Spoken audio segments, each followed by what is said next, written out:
జగన్మోహన్ రెడ్డి గారు వచ్చిన తర్వాత మేము చెప్పుకునే హీరో మోటార్స్ గానీ లేదా గ్రాసిమ్ ఇండస్ట్రీస్ అలాగే రామ్కో సిమెంట్స్ సంబంధించినటువంటి ఇది గానీ లేదా చెట్నాడ్ సిమెంట్ అనేటువంటిది మా అనకాపల్లిలోనే వారు మన ప్రభుత్వంలోకి వచ్చిన తర్వాత చేసింది.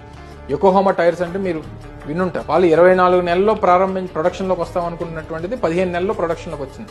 వాడుకల్లో ఉండేటువంటి అన్ని వెహికల్స్ సంబంధించినటువంటివి టైర్స్ ఈ రోజు విశాఖపట్నంలో మ్యానుఫ్యాక్చర్ అవుతున్నాయి. అది జగన్మోహన్ రెడ్డి గారి హయాంలో జరుగుతుంది. మనం రోజు పిల్లలు తినేటువంటి క్యాడ్బరీ చాక్లెట్స్ ఎక్కడ తయారవుతున్నాయి అనుకున్నారు? ఈ రోజు జగన్మోహన్ రెడ్డి గారి ప్రభుత్వంలో ఈ రోజు శ్రీ సిటీలో ఈ రోజు క్యాడ్బరీ కంపెనీ అనేటువంటి క్యాడ్బరీ చాక్లెట్స్ ఈ రోజు డైరీ మిల్క్ కానీ ఇంకోటి కానీ శ్రీ సిటీలో తయారవుతున్నాయి. బ్లూ స్టార్ ఏసీలు, పానాసోనిక్ సంబంధించినటువంటి సంస్థలు, ఈ రోజు టీవీ డిస్ప్లే స్క్రీన్స్ ఏవైతే ఉంటాయో TCL అనేటువంటి పేరు ఉంటారు. సో ఆ మ్యానుఫ్యాక్చరింగ్ అనేది ఈ రోజు జగన్మోహన్ రెడ్డి గారి హయాంలో తిరుపతిలో మొదలు పెట్టాం. మ్యానుఫ్యాక్చరింగ్ అవుతూ ఉన్నాయి. ఈ రోజు మన మొబైల్ ఫోన్ కి సంబంధించినటువంటి లోపల లెన్స్లు ఉంటాయి, కెమెరా లెన్స్లు, ఆ సన్నీ ఓపోటెక్ అనేటువంటి కంపెనీ మ్యానుఫ్యాక్చరింగ్ ఈరోజు తిరుపతి, కొప్పత్తులో జరుగుతూ ఉన్నాయి. ఈరోజు ఐటీకి సంబంధించి ఇన్ఫోసిస్ లాంటి సంస్థలు ఈరోజు విశాఖపట్నంలో ప్రారంభిస్తూ ఉన్నారు.